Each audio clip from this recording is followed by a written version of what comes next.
Once upon a midnight dreary, while I pondered, weak and weary, over many a quaint and curious volume of forgotten lore, while I nodded nearly napping, suddenly there came a tapping, as if someone gently rapping at my chamber door.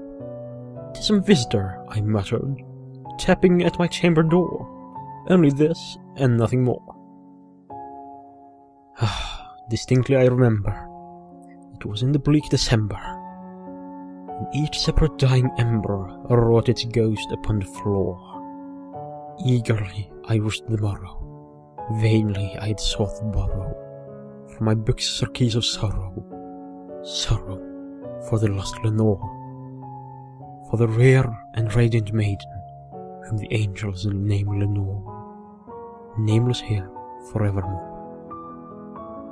And the silken sad uncertain rustling of each purple curtain thrilled me, filled me with fantastic terrors never felt before, so that now, to still the beating of my heart, I stood repeating, "'Tis some visitor entreating entrance at my chamber door, some late visitor entreating entrance at my chamber door. This it is, and nothing more." Presently my soul grew stronger, hesitating then no longer. "Sir," said I, "or madame, truly your forgiveness I implore. But the fact is, I was napping, and so gently you came rapping, and so faintly you came tapping at my chamber door, that I scarce was sure I heard you.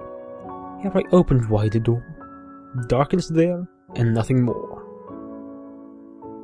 Deep into the darkness peering, long I stood there, wondering, fearing, doubting, dreaming dreams no mortals ever dared to dream before. But the silence was unbroken, and the stillness gave no token, and the only word there spoken was the whispered word, "Lenore." This I whispered, and an echo murmured back the word, "Lenore." Merely this, and nothing more. Back into the chamber turning, all my soul within me burning. Soon again I heard a tapping, something louder than before. "Surely," said I, "surely that is something at my window lattice. Let me see then what thereat is, and this mystery explore. Let my heart be still a moment, and this mystery explore. 'Tis the wind, and nothing more." Open here I flung the shutter, when with many a flirt and flutter, in there stepped a stately raven of the saintly days of yore. Not the least obeisance made he, not a minute stopped or stayed he, but with mien of lord or lady, perched above my chamber door, perched upon a bust of Pallas, just above my chamber door, perched and sat, and nothing more. Then this ebony bird beguiling my sad fancy into smiling, by the grave and stern decorum of the countenance it wore. "Though thy crest be shorn and shaven, though," I said, "art sure no craven, ghastly grim and ancient raven, wandering from the nightly shore, tell me what the lordly name is on the night's Plutonian shore." Quoth the raven, "Nevermore."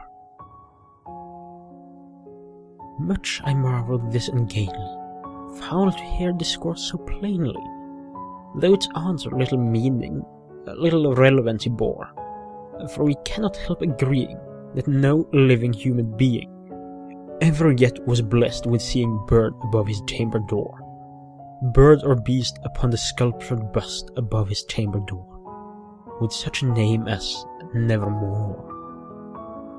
But the raven, sitting lowly on that placid bust, spoke only that one word, as if his soul in that one word he did outpour.